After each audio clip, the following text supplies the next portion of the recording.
여러분, 오늘 저녁 이 시간 함께 하나님 앞에 나와 기도할 수 있음에 감사합니다. 우리 특별히 우리 영아부실에 우리 중고등부 2명의 아이도 있는데요. 중고등부 아이들 들립니까? 안 들리죠. 자, 3일 전 우리 6월 3일 날 우리나라에 대선이 있었습니다. 온 국민이 지켜보는 가운데 새로운 대통령이 선출되었습니다. 우리 선거 기간 동안 후보들은 자신의 공약과 업적, 비전을 열심히 어필했죠. 경제를 살리겠다, 민생을 챙기겠다, 국격을 높이겠다라는 화려한 약속들이 쏟아졌습니다. 우리 당선된 우리 이재명 대통령은 이제 청와대가 보수되는 동안 용산 대통령실에서 이제 앞으로 5년간 이 나라를 이끌어 가게 될 것입니다. 국민들은 기대와 우려를 동시에 품고 있는데요. 과연 공약을 지킬 수 있을까요, 성도님들? 진짜 나라를 잘 이끌어 갈 수 있을까요? 그리고 5년 후에 국민들의 엄중한 평가를 받게 될 것입니다. 그런데 여기서 중요한 질문이 있습니다. 하나님은 이 지도자를 어떻게 평가하실까요? 국민의 평가와 하나님의 평가가 같을까요? 만약 성도님들이 40년간 한 나라의 왕이나 대통령으로 통치한 지도자였더라면 후대 사람들이 여러분을 어떻게 평가하기를 원하시겠습니까? 이 독재자라고 평가하면 좋아할 사람이 어디 있겠습니까? 아마도 업적과 성과, 개혁과 발전상을 기록해 주기를 바랄 겁니다. 재임 기간 동안 경제 성장률 몇 %, 국민소득 증가, 국제적 위상 제고 이런 것들 말입니다. 그런데 오늘 본문에 나오는 이스라엘의 첫 번째 왕 사울에 대한 역대상의 평가는요, 정말 충격적입니다. 40년 통치에 대한 그 업적이나 성과가 전혀 기록이 되지 않아 있습니다. 오직 2절로 그 인생을 마감합니다. 오늘 본문인데요, 우리 같이 한번 낭독하겠습니다. 시작.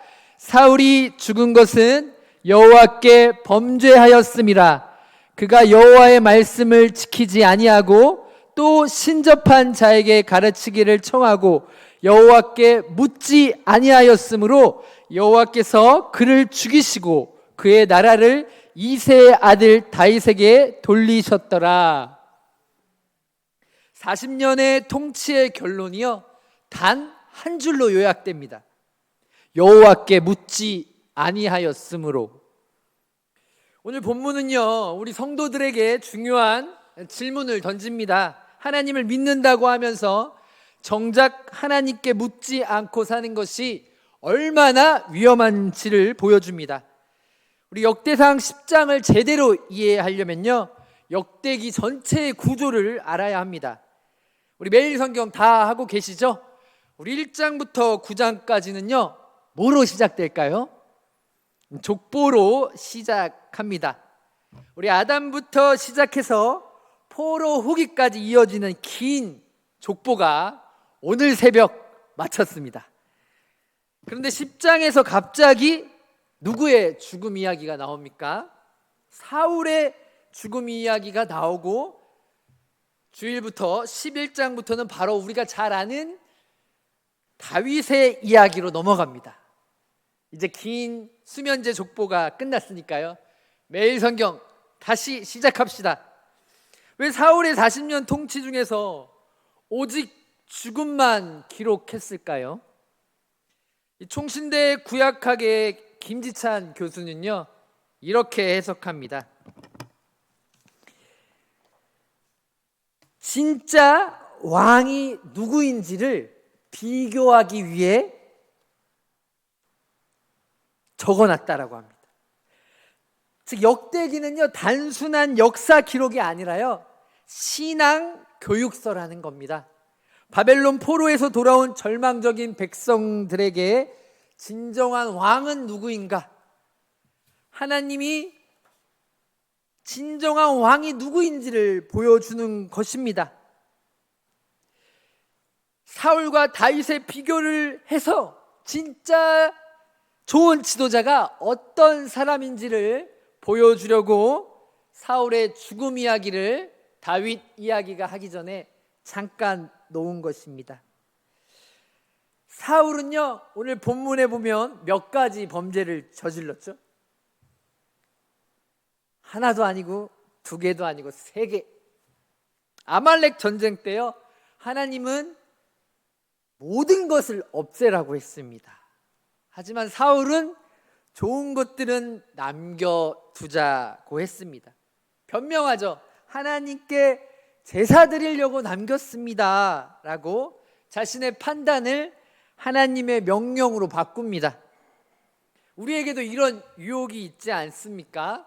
시대가 바뀌었으니까, 이 상황은 특별하니까 하며 하나님의 말씀을 자신의 판단으로 바꾸려는 유혹.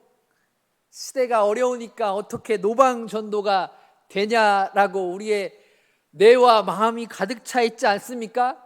하지만 물티슈를 들고 전도하는 성도가 있다라는 것입니다. 둘째, 사울은 신접한 자에게 가르침을 청했습니다. 사울은요, 예전에 이 점쟁이들을 쫓아낸 역사 기록이 있는데요, 막상 어려워지자 변장하고 밤에 몰래 점쟁이 할머니를 찾아갑니다. 자신도 잘못된 일임을 알고 있었기 때문에 변장한 겁니다. 우리도 자신이 듣고 싶은 말만 하는 사람들과만 어울리지 않습니까? 쓴소리하는 사람들은 멀리 하고 있지는 않습니까? 셋째, 가장 중요한 핵심인데요, 여호와께 묻지 않았다라는 것입니다. 사울은요, 분명히 기도했어요. 여러분들처럼 금요철야 나와서 공휴일인데도 어디 놀러 가지 않고 분명히 기도했습니다. 그런데 왜 하나님께 묻지 않았다고 할까요? 형식적으로만 기도했기 때문입니다.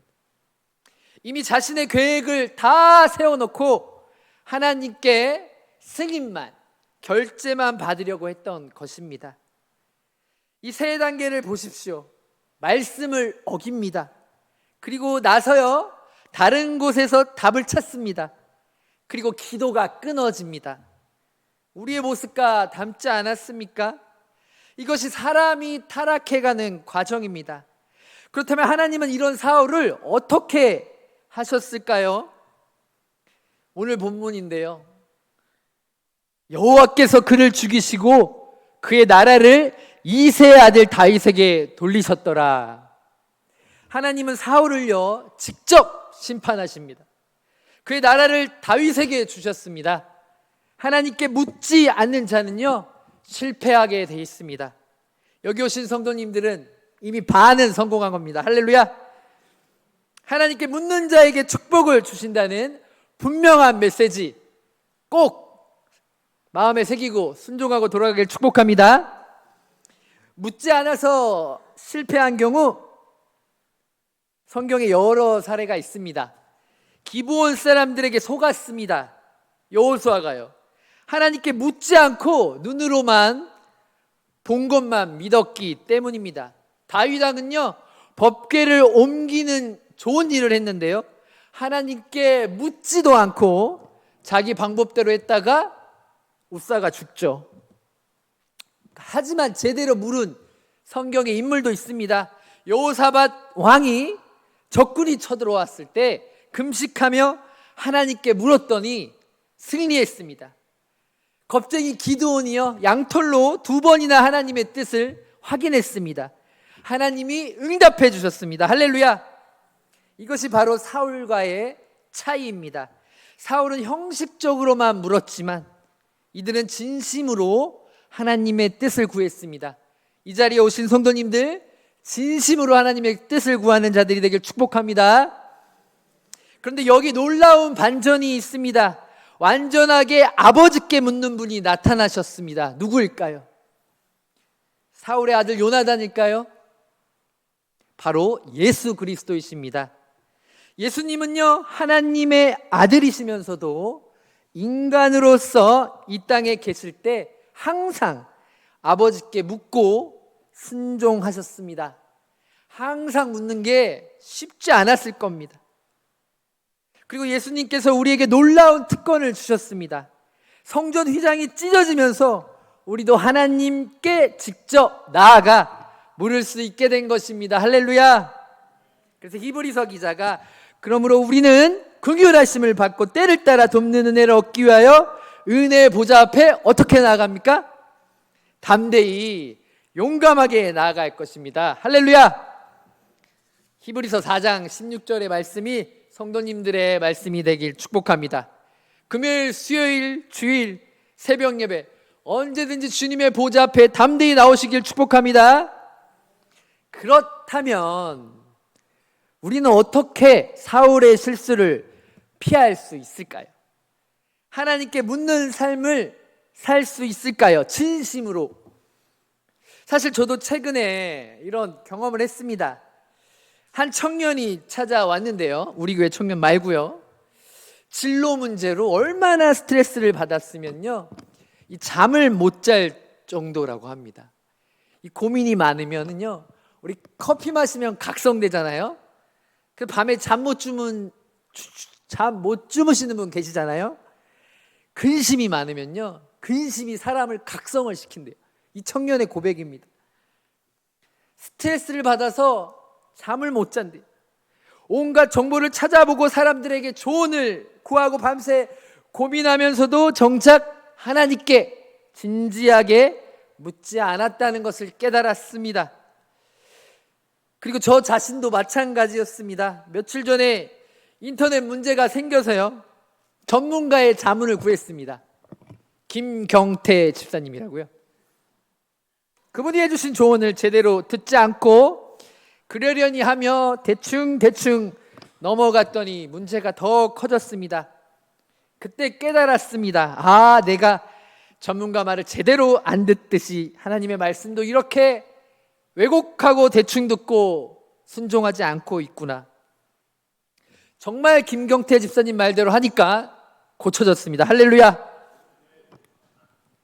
우리는 모두 사울과 같은 실수를 할 가능성이 농후한 사람들입니다.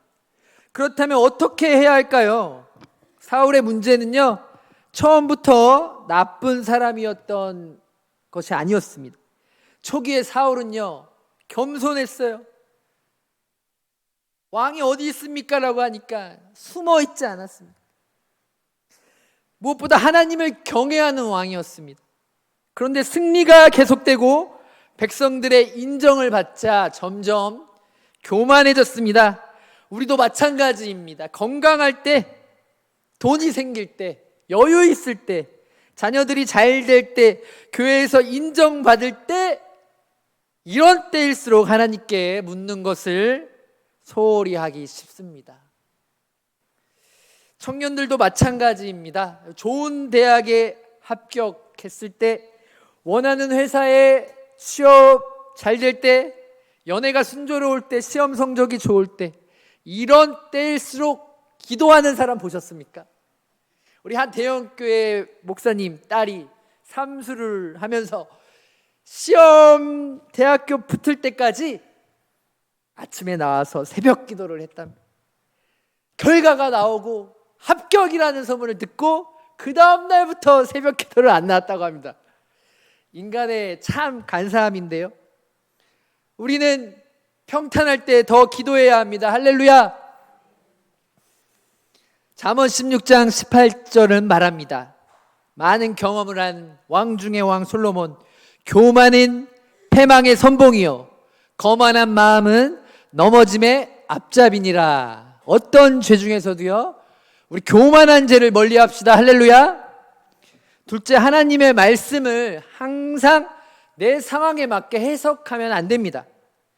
사울은요, 모든 것을 진멸하라 라고 하였지만 이 명확한 명령을요, 좋은 것들은 제사용으로 남겨두자라고 자해석했습니다.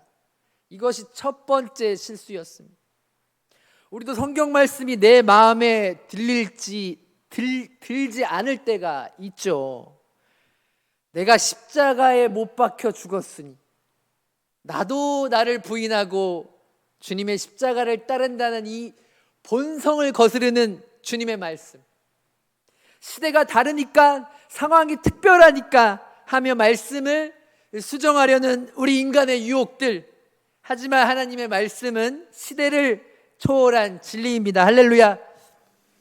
사울은요, 위기 상황에서 금지된 신접한 자를 찾았습니다.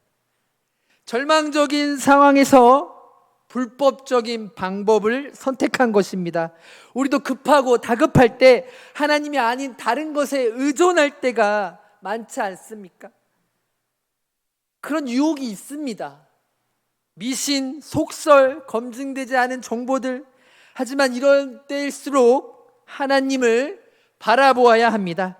우리 넷째, 하나님의 침묵을 하나님의 거절로 오해하면 안 됩니다.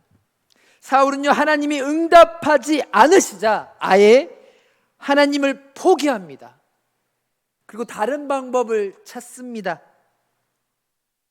심지어 자기의 생명까지도 자신이 스스로 선택하는 우를 범합니다.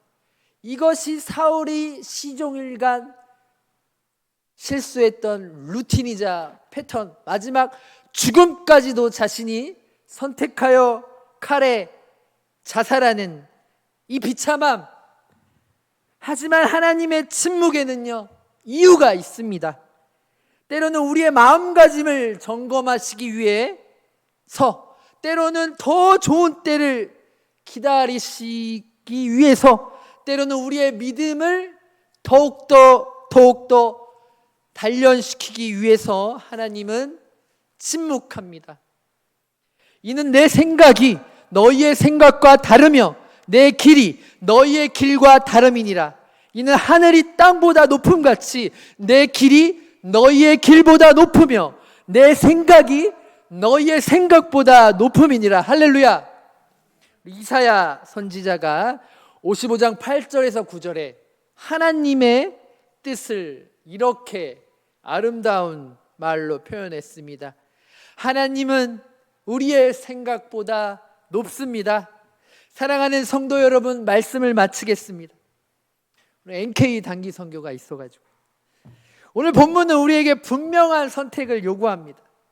사울의 길을 갈 것인가, 하나님의 말씀을 내 판대로 순종하고 위기 때에는 다른 것에 의존하며 형식적으로만 하나님께 묻는 삶을 살 것인가, 아니면 앞으로 이어질 다윗의 길, 더 나아가 예수님의 길을 갈 것인가, 진정으로 하나님께 묻고 하나님의 뜻에 순종하는 삶을 살길 축복합니다.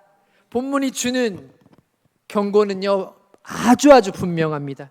40년간 왕노릇을 해도 여호와께 묻지 아니한 한 가지 이유로 모든 것이 무너질 수 있다는 것입니다. 반대로 본문이 주는 희망도 분명합니다. 하나님께 묻는 자에게는요, 왕권을, 즉 권세와 축복을 주신다는 것입니다. 할렐루야. 지금 이 시간 성도님들의 모든 문제와 계획을 하나님께 가져오십시오. 형식적이 아닌 진정한 마음으로 하나님께 물으십시오. 할렐루야. 찬양하겠습니다.